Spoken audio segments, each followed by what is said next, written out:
नमस्कार दोस्तों, स्वागत है आप सभी लोगों का एक बार फिर से सीटेट 2022 की प्रीवियस ईयर के क्वेश्चन पेपर की क्लास में।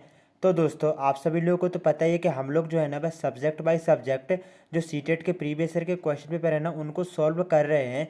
तो दोस्तों आज की इस क्लास में हम लोग 16 दिसंबर 2021 और 22 का जो सीटेट का एग्ज़ाम हुआ था ना उसके दोस्तों मैथमेटिक्स के 15 इंपॉर्टेंट क्वेश्चंस को डिस्कस करने वाले हैं, जो कि दोस्तों आने वाले सीटेट के पॉइंट ऑफ व्यू से काफ़ी ज़्यादा इम्पोर्टेंट है। तो चलिए दोस्तों क्लास को स्टार्ट कर लेते हैं। उससे पहले यदि आप लोगों ने अभी तक हमारे चैनल को सब्सक्राइब नहीं किया है तो प्लीज़ चैनल को सब्सक्राइब जरूर से कर लें, ताकि आपको दोस्तों जो सब्जेक्ट वाइज सब्जेक्ट जो सीटेट के प्रीवियस ईयर की जो क्लासेस चल रही हैं ना उनका नोटिफिकेशन आपको मिलता रहे। और साथ ही में दोस्तों उन क्लासेस को भी ज़रूर से देख लें। आपको दोस्तों यहाँ पर ऊपर आई बटन में और नीचे आपको डिस्क्रिप्शन में लिंक मिल जाएगा। और साथ ही में यदि आप सीटेट का क्विज लगाना चाहते हैं तो आप हमारे टेलीग्राम के ग्रुप से जुड़ सकते हैं, जिसका लिंक आपको नीचे डिस्क्रिप्शन में मिल जाएगा। तो दोस्तों देखिए हम लोग जो है ना वह पेडागोजी कर रहे हैं मैथमेटिक्स की, जो कि दोस्तों आने वाले सीटेट के पॉइंट ऑफ व्यू से काफ़ी ज़्यादा इंपॉर्टेंट है, क्योंकि क्वेश्चन काफ़ी ज़्यादा रिपीट होते हैं। तो यहाँ पर दोस्तों देखिएगा पहला क्वेश्चन है, एक बच्चा वर्ग और आयत में अंतर नहीं कर पा रहा है। ठीक है ना, एक बच्चा है जो कि वर्ग और ठीक है ना आयत में अंतर नहीं कर पा रहा है। वह दोनों को एक ही श्रेणी में निर्धारित करता है। वैन हिले के ज्यामिति तर्क के सिद्धांत के अनुसार छात्र किस चरण पर है। तो देखिए एक बच्चा है वह वर्ग और आयत में अंतर ही नहीं कर पा रहा है। ठीक है ना, इन दोनों में वह अंतर नहीं कर पा रहा है, वह दोनों को एक ही श्रेणी में निर्धारित करता है। तो वैन हिले का जो सिद्धांत है ना उसके अकॉर्डिंग वह किस स्तर पर है। क्या अभिगृहीतीय स्तर पर है? बिल्कुल भी नहीं। विश्लेषण स्तर पर भी नहीं है। यदि वह विश्लेषण स्तर पर होता तो इन दोनों के डिफरेंस को वह जान लेता। और निगमन स्तर पर भी बिल्कुल भी नहीं है, बल्कि ऑप्शन नंबर 4 बिल्कुल यहाँ पर दृष्टिकरण जो है ना इसी वाले स्तर पर वह है। तो राइट आंसर ऑप्शन नंबर 4 हो जाएगा। वैन हिले को सिद्धांत को आप जरूर से पढ़ लें। नेक्स्ट क्वेश्चन है दोस्तों देखिएगा, निम्नलिखित में से कौन सा क्रम प्राकृत संख्याओं की योग सिखाने की शुरुआत के लिए उपयुक्त होगा। जो दोस्तों प्रकृत संख्याएं रहती हैं उनके योग सिखाने की शुरुआत के लिए कौन सा कथन यहाँ पर बिल्कुल करेक्ट हो जाएगा। तो देखिए यहाँ पर हम ध्यान देते हैं, सबसे पहले तो आएगा ए। ठीक है ना, प्रासंगिक स्थिति के द्वारा एक अनुभव प्रदान करेंगे। उसके बाद उसे क्या करेंगे, स्थिति को मौखिक रूप में ठीक है ना मतलब मौखिक रूप में समझाएंगे और चित्रों के माध्यम से फिर उसको स्थितियों को निरूपित करना। और अंत में हो जाएगा दोस्तों स्थितियों को चिन्हों से प्रदर्शित करना। मतलब ए सी डी और बी किस में है, तो ए सी डी बी यहाँ पर ऑप्शन नंबर 2 में है। तो करेक्ट आंसर ऑप्शन नंबर 2 हो जाएगा। नेक्स्ट क्वेश्चन को देखेंगे दोस्तों। नेक्स्ट क्वेश्चन है, और नेक्स्ट क्वेश्चन राष्ट्रीय जो पाठ्यचर्या की रूपरेखा ना 2005 उससे रिलेटेड क्वेश्चन है। तो दोस्तों यहाँ पर एनसीईआरटी 2005 भी आप पढ़ लें, इसकी आपको बिल्कुल एक अलग से क्लास मिल जाएगी। तो राष्ट्रीय पाठ्यचर्या की रूपरेखा 2005 के अनुसार कौन सा आधार उत्कृष्ट गणितीय शिक्षा के दृष्टिकोण को प्रदर्शित करता है। तो देखिए अनुत्तीर्ण न होना, उत्तीर्ण अनुत्तीर्ण एक जो क्या है दोस्तों नेगेटिव टैग वर्ड से यहाँ पर विकल्प मुहैया कराना, ये बात भी नहीं है। ठीक है ना, ये भी गलत हो जाएगा। यहाँ पर देखिए सभी विद्यार्थी गणित सीख सकें और सभी विद्यार्थी को गणित सीखने की ज़रूरत है, ये बिल्कुल एनसीईआरटी जो है ना यहाँ पर 2005 ये बिल्कुल भी कहता है। तो राइट आंसर ऑप्शन नंबर यहाँ पर 3rd हो जाएगा। 4th वाले को पढ़ने की ज़रूरत ही नहीं है, बट पढ़ लीजिए। ओलंपियाड और प्रतियोगी परीक्षाओं में सफलता उत्कृष्ट गणितीय सूचक है। ठीक है, ये भी गलत है। राइट आंसर ऑप्शन नंबर यहाँ पर 3rd हो जाएगा। नेक्स्ट क्वेश्चन है, एक शिक्षिका ने अपने छात्रों को गणित की पत्रिका बनाने के लिए कहा और उसमें उन्हें उनके द्वारा दैनिक जीवन में प्रयुक्त की गई गणित की स्थितियों को लिखने के लिए कहा। तो उसका उद्देश्य क्या था, आने वाले निरीक्षण के लिए कक्षा को तैयार करना, ये तो बिल्कुल उद्देश्य नहीं था। परिकलनीय कौशल को बेहतर बनाने में छात्रों की सहायता करना, ये भी उद्देश्य नहीं है। ठीक है ना, ऑप्शन नंबर यहाँ पर देखिए 4th वाला, छात्रों की अपनी दैनिक जीवन को की समझ को जांचना, तो ये भी यहाँ पर सही नहीं है। ठीक है ना, लेकिन दोस्तों ऑप्शन नंबर 3rd को देखिए, छात्रों की सहायता करना कि वे कक्षा की गणित की बाहरी दुनिया में प्रयुक्त होने वाले गणित से संबंध स्थापित करें, जिससे वे ज़्यादा से ज़्यादा गणित सीख सकेंगे। अब नेक्स्ट क्वेश्चन को देखेंगे, गणित केवल अंकगणित नहीं है, निम्नलिखित में से कौन सा कथन दिए गए संदर्भ में सबसे उपयुक्त है। तो देखिए प्राथमिक स्तर पर केवल ज्यामितीय आकृतियों के पैटर्न को पढ़ाया जाना चाहिए। तो ये देखिए केवल है नेगेटिव टैग वर्ड से, बिल्कुल भी ये आंसर नहीं होगा। ठीक है ना, आपको सबसे पहले नेगेटिव टैग वर्ड्स देखना है और उसके बाद जो आंसर नहीं हो सकते उनको हटाना है। बीजगणितीय में अंकगणित अंतर्निहित नहीं है, क्यों नहीं है अंतर्निहित, ये भी गलत है। ठीक है ना, गणित की पाठ्यपुस्तक में ज्यामिति को एक अलग खंड के रूप में प्रस्तावित किया जाना चाहिए। तो अलग खंड के रूप में क्यों करेंगे, साथ में क्यों नहीं कर सकते। तो यहाँ पर देखिए 1 2 3 तो बिल्कुल यहाँ पर गलत हो गए, बच्चा 4th बिल्कुल सही होगा। गणितीय पाठ्यचर्या में गणित के क्षेत्र जैसे कि आकार, दिक् स्थान संबंधी समझ, मापन, आंकड़ों का प्रबंधन वगैरह, इन सभी को आवश्यक रूप से स्थान दिया जाए, है ना। तो ये बिल्कुल करेक्ट हो जाएगा। कितनी आसानी से हम लोग जो है ना पेडागोजी को सॉल्व कर रहे हैं, तो आप कुछ इसी प्रकार से पेडागोजी को सॉल्व करिएगा।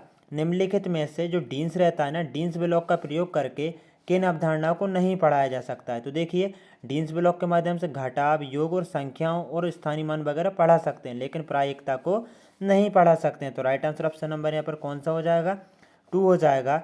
नेक्स्ट क्वेश्चन है, एक छात्र को जब 6065 को संख्या के रूप में लिखने के लिए कहा गया तो उसने इसको क्या किया?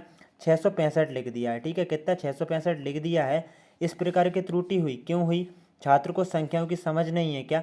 यदि संख्याओं की समझ नहीं होती तो वह 665 भी नहीं लिख पाता, तो ये तो गलत हो गया, है ना। छात्र को गणना सूचक और क्रम सूचक संख्याओं का बोध नहीं है, ये भी गलत है, क्योंकि देखिए गणना सूचक वगैरह उसने क्रम सूचक भी ठीक ठीक लिखा है, बस थोड़ी गलती है। यह एक संक्रियात्मक त्रुटि भी नहीं है। तो देखिए तीनों हट गए, फोर्थ वाला बिल्कुल करेक्ट हो जाएगा। छात्र ने स्थानीय मान की अवधारणा को नहीं समझा, इसीलिए वह क्या नहीं कर पाया है? 6000, ठीक है ना, 65 नहीं लिख पाया, बल्कि कितना लिख दिया? 665 लिख दिया है। नेक्स्ट क्वेश्चन है, योग की एक समस्या 234 + 42 को हल करते हुए एक विद्यार्थी ने जोर से कहा, यदि वह 40 होता तो उत्तर 244, 254, 264, 274 होगा, परंतु यह 42 है, इसलिए 274 + 276 होगा, इसलिए 234 + 42 कितना होगा? 276 हुआ। ठीक है, विद्यार्थी द्वारा प्रयुक्त युक्ति के लिए निम्नलिखित कथनों में से कौन सा एक कथन सही है? तो गणित की कक्षा में मौखिक परिकलनीय युक्तियों को हतोत्साहित नहीं करेंगे, ये नेगेटिव टैग वर्ड से गलत हो गया यहीं पर। इस तरह की प्रणालियों द्वारा हल की गई समस्याओं को ठीक करते हुए शिक्षक का कार्य बढ़ जाएगा, बिल्कुल नहीं होगा। ये दो तो गलत हो गए। अब इन दोनों में से अपन को सही वाला देखना है। इस तरह की कलन विधि विद्यार्थियों के अवधारणात्मक ज्ञान की सूचक नहीं है, तो ये वाला भी गलत हो गया।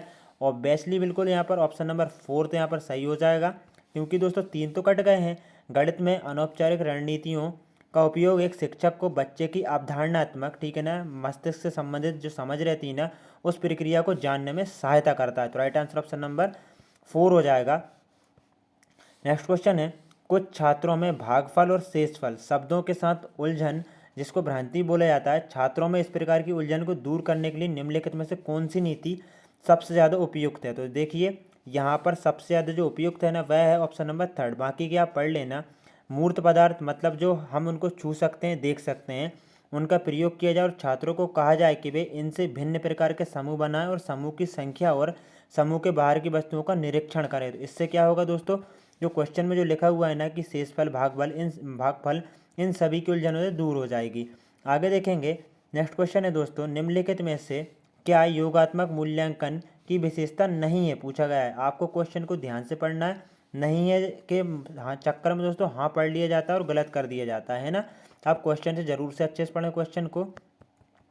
तो दोस्तों देखिएगा, इसका राइट आंसर क्या हो जाएगा यहाँ पर? यह सत्र के अंत में होने वाली परीक्षा है। तो देखिए ऐसा भी नहीं है, बिल्कुल नहीं, ठीक है ना, ये सत्र के अंत में होने वाली परीक्षा नहीं है। ठीक है, यह छात्रों के सामर्थ्य और कमजोरियों के निदान पर केंद्रित है। देखिए नहीं पूछा गया है, तो बिल्कुल दोस्तों यहाँ पर देखिए इसका उपयोग श्रेणीकरण, कक्षोन्नति और स्थापन में होता है क्या? बिल्कुल यहाँ पर ये तो सही लग रहा है, ठीक है ना।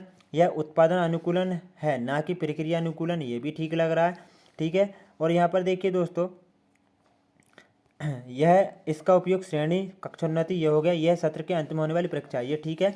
लेकिन दोस्तों यहाँ पर ऑप्शन नंबर 3 देखिए, यह छात्रों के सामर्थ्य और कमजोरियों का निदान करने पर केंद्रित है, ठीक है ना, ये बिल्कुल भी नहीं वाला, ये राइट आंसर है। नेगेटिव है तो क्वेश्चन नेगेटिव इसका आंसर होगा। नेक्स्ट क्वेश्चन है, निम्नलिखित में से कौन सा गणित पढ़ाने का सर्वाधिक वांछनीय गुण है, मतलब सर्वाधिक अच्छा गुण है? तो कौन सा वाला गुण हो जाएगा, बताइएगा, इसका आंसर क्या होगा? तो देखिए दोस्तों इसका जो उत्तर हो जाएगा ना, वह हो जाएगा ऑप्शन नंबर 2, है ना। अर्थपूर्ण और चुनौतीपूर्ण प्रश्नों का निर्माण करना और उनका छात्रों के सामने रखेंगे, जिससे क्या होगा दोस्तों, जो बच्चे हैं ना उनके मतलब कि गणित पढ़ने में सर्वाधिक अच्छे गुण मतलब वांछनीय परिणाम प्राप्त होंगे बच्चों से। तो दोस्तों देखिएगा अगला क्वेश्चन देख लेते हैं। ये वाला जो क्वेश्चन है इसको छोड़ देते हैं दोस्तों, क्योंकि इसमें थोड़ी सी शायद ऐसा लगता है कि यहाँ पर टाइपिंग में मिस्टेक है, ठीक है ना। अकॉर्डिंग टू दोस्तों सीटेट के द्वारा जो जारी किए गए हैं ना, वहीं से हम लोग जो है ना डायरेक्ट पढ़ रहे हैं। तो नेक्स्ट क्वेश्चन है, गुणन की अवधारणा का परिचय देते हुए सुश्री नीतू कक्षा 2 की अध्यापिका ने शाब्दिक समस्या से प्रारंभ किया, जैसे कि एक परिवार के 4 सदस्य हैं और यदि प्रत्येक सदस्य को दोपहर के खाने में 3 रोटी आवश्यकता है तो कुल कितनी रोटियों की आवश्यकता होगी। अवधारणा के परिचय के लिए इस प्रकार की शाब्दिक समस्या का क्या उद्देश्य है।